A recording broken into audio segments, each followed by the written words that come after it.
இன்றைக்கி நம்ம ஹோட்டல் சுவையில் ரொம்பவே அருமையான டேஸ்ட்டில் ஆட்டு நுரையீரல் எப்படி செய்கிறதுன்னு பார்க்க போகிறோம்.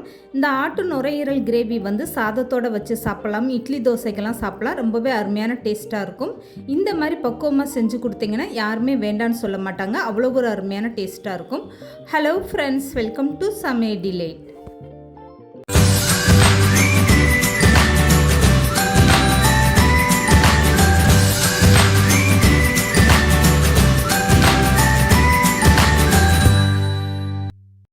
இப்போ ஆட்டு நுரையீரல் கிரேவி செய்கிறதுக்காக நான் வந்து 2 நுரையீரல் வாங்கியிருக்கேன். இதை வந்து கடையிலே கட் பண்ணி கேட்டிங்கன்னா இந்த மாதிரி சின்னதாக கட் பண்ணி கொடுத்துருவாங்க.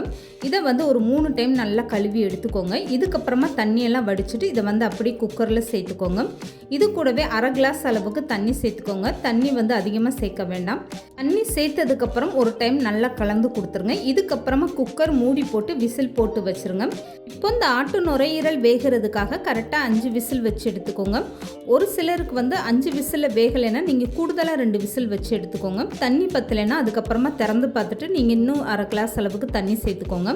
எனக்கு வந்து 5 விசில்லே இந்த ஆட்டு நுரையீரல் நல்லாவே வெந்து வந்துருச்சு.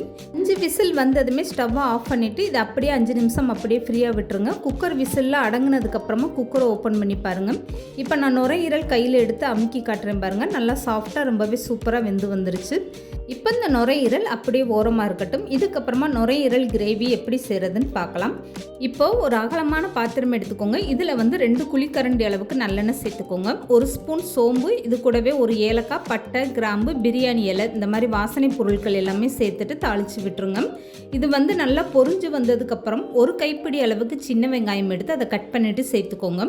இதிலே 2 பச்சை மிளகாய் கட் பண்ணிவிட்டு சேர்த்துக்கோங்க. இது கூட கொஞ்சமாக கருவேப்பிலை, இதெல்லாமே சேர்ந்து நல்லா வதங்கி வரட்டும். இதுக்கப்புறமா மற்ற பொருட்கள் எல்லாமே சேர்த்துக்கிறலாம். இந்த ஆட்டு நுரையீரல் கிரேவியில் நான் தேங்காய் வந்து அரைச்சி ஊற்றலை, அதனால் வெங்காயத்தோட அளவை கூடுதலாக சேர்த்துருக்கேன். உங்களுக்கு கிரேவி நல்லா வேணும்னா வெங்காயத்தோட அளவை கூடுதலாக சேர்த்துக்கோங்க. சின்ன வெங்காயம் சேர்த்திங்கன்னா தான் நல்லா டேஸ்ட்டாக இருக்கும். பெரிய வெங்காயம் சேர்த்திங்கன்னா உங்களுக்கு இனிப்பு சுவை கொடுக்க ஆரம்பிச்சிடும். இப்போ வந்து வெங்காயம் நல்லா வதங்கி வந்ததுமே 1 ஸ்பூன் அளவுக்கு இஞ்சி பூண்டு பேஸ்ட்டு, ஒரு சின்ன தக்காளியாக கட் பண்ணிவிட்டு சேர்த்துக்கோங்க. தக்காளி பெருசாக இருந்தால் பாதி அளவுக்கு சேர்த்திங்கன்னா போதும். இப்போ வந்து இந்த தக்காளி இஞ்சி பூண்டெல்லாம் சேர்ந்து நல்லா எண்ணெயிலே வதங்கி வரட்டும்.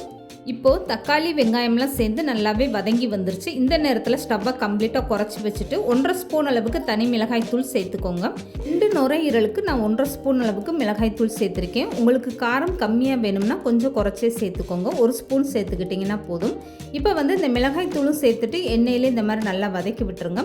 மிளகாய் தூள் சேர்க்கும் போது நீங்கள் ஸ்டவ்வை குறைச்சி வச்சுட்டு தான் சேர்க்கணும், இல்லைன்னா உங்களுக்கு மிளகாய் தூள் வந்து கரிஞ்சு போயிடும். இப்போ மிளகாய் தூள் சேர்த்து எண்ணெயில் நல்லா வதக்கி விட்டதுக்கப்புறமா வேக வச்சிருக்க ஆட்டு நுரையீரலை எடுத்து அப்படியே சேர்த்துக்கோங்க.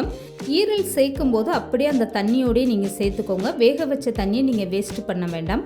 இப்போ 1/2 ஸ்பூன் அளவுக்கு மல்லித்தூளும் 1 ஸ்பூன் அளவுக்கு ஜீரகத்தூளும் சேர்த்துக்கோங்க. 1/2 ஸ்பூன் அளவுக்கு கறி மசாலா தூளும் சேர்த்துக்கோங்க. இதுக்கு தேவையான அளவு உப்பும் சேர்த்துக்கோங்க. இதெல்லாமே சேர்த்துட்டு நல்லா கலந்து கொடுத்துருங்க. இதுக்கப்புறமா உப்பு உரப்பு டேஸ்ட்டு வந்து நல்லா கலந்து கொடுத்துட்டு இந்த நேரத்தில் நீங்கள் செக் பண்ணி பார்த்துக்கோங்க. ஒருவேளை உப்பு உரப்பு உங்களுக்கு பத்தலைன்னா இதுக்கப்புறம் நீங்கள் கொஞ்சமாக சேர்த்துக்கோங்க.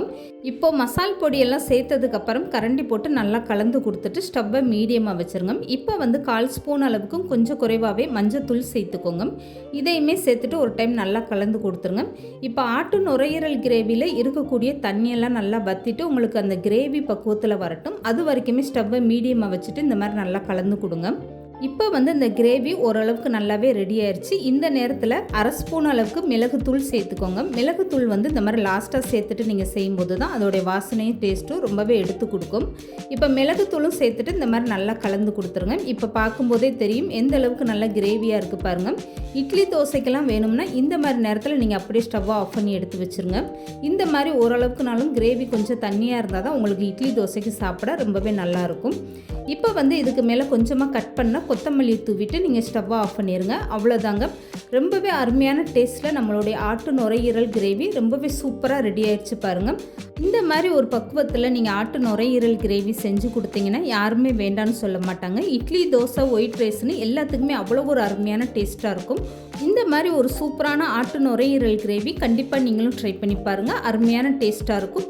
இந்த வீடியோ பிடிச்சிருந்தால் லைக் பண்ணுங்கள், ஷேர் பண்ணுங்கள். மறக்காமல் சமையல் டிலைட் சேனலை சப்ஸ்கிரைப் பண்ணுங்கள்.